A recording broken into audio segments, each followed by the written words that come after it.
ನಮಸ್ತೆ ವೀಕ್ಷಕರೇ, ನಾನು ಇವತ್ತು ಎಸ್ಕಾಂ ಕರೆಂಟ್ ಬಿಲ್ಲನ್ನು ಹೇಗೆ ಮೊಬೈಲ್ನಲ್ಲಿ ಪಾವತಿ ಮಾಡೋದು ಅಂತ ಈಸಿ ವಿಧಾನದಲ್ಲಿ ತಿಳಿಸ್ತೇನೆ.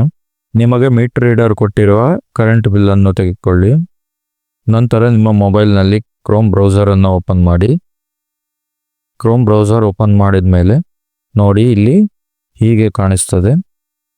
ಕ್ರೋಮ್ ಬ್ರೌಸರ್ ಓಪನ್ ಮಾಡಿದ ಮೇಲೆ ಇಲ್ಲಿ ಹೀಗೆ ಕಾಣಿಸ್ತದೆ. ಇಲ್ಲಿ ಸರ್ಚ್ ಮಾಡಿ online bill payment ESCOM. Online bill payment ESCOM ಅಂತ ನೀವು ಸರ್ಚ್ ಮಾಡಿ. ಎಸ್ಕಾಂನವರು ಸರ್ಚ್ ಮಾಡಿ. ಸರ್ಚ್ ಮಾಡಿದ್ಮೇಲೆ ಈ ಥರ ಆಪ್ಷನ್ ಬರ್ತದೆ. ಎನ್ಸಾಫ್ಟ್ ಇಂಡಿಯಾ,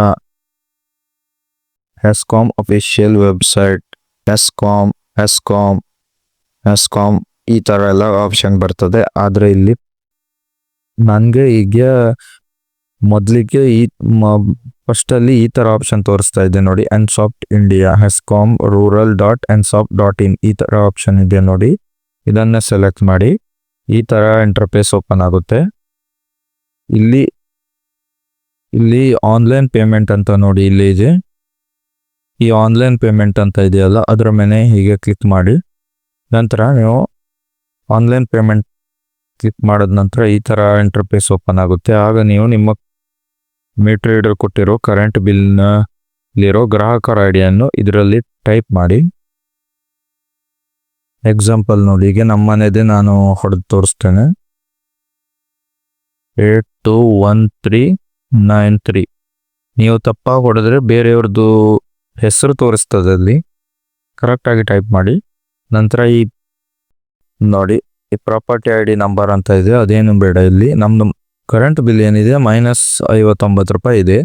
ನಮ್ಮದು ಈ ತಿಂಗಳು ತುಂಬೋದು ಬೇಡ, ಅಂದರೆ ನಮ್ಮದೇ ಜಾಸ್ತಿ ಇದೆ ಅಮೌಂಟ್ ಹೇಳಾಡ್ತಾ. ಆದರೆ ನಿಮಗೆ ನಾನು ಹೇಗೆ ಪೇ ಮಾಡೋದು ಅಂತ ತೋರಿಸ್ಬೇಕಾದ್ರಿಂದ ನಾನು ಇಲ್ಲಿ ₹1 ಪೇ ಮಾಡ್ತಾ ಇದ್ದೇನೆ.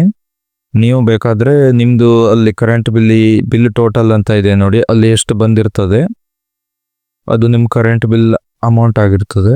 ನೀವು ಅಲ್ಲಿ ಎಷ್ಟು ಬಂದಿರ್ತದೆ ನೋಡಿ, ಅಷ್ಟು ಕೆಳಗೆ ಟೈಪ್ ಮಾಡಿ. ಎಕ್ಸಾಂಪಲ್ ಈಗ 100 ಅಲ್ಲಿ ಬಂದಿದ್ರೆ ಕೆಳಗೆ 100 ಟೈಪ್ ಮಾಡಿ. 200 ಬಂದಿದ್ರೆ 200 ಟೈಪ್ ಮಾಡಿ.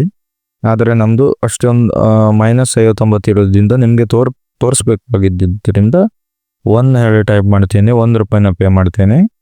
ಈಗ ನೋಡಿ, ₹1 ಪೇ ಮಾಡಿದ ನಂತರ ಪೇ ಆಪ್ಷನ್ನ ಕ್ಲಿಕ್ ಮಾಡಿದೆ. ಇಲ್ಲಿ ಇಮೇಲ್ ಕೇಳ್ತಾ ಇದೆ. ಇಲ್ಲಿ ಯಾವುದಾದ್ರೂ ಒಂದು ನಿಮ್ಮದು ಇಮೇಲನ್ನು ಎಂಟರ್ ಮಾಡಿ.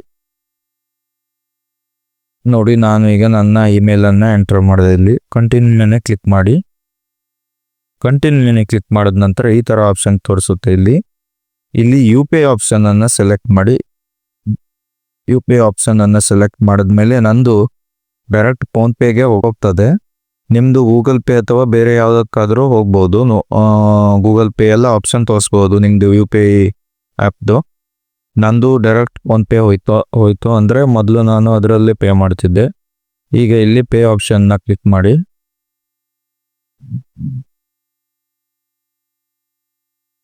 ನೋಡಿ, ಪೇಮೆಂಟ್ ಸಕ್ಸಸ್ ಆಗಿದೆ. ಹೀಗೆ ಹೋದೆ ನೋಡಿ,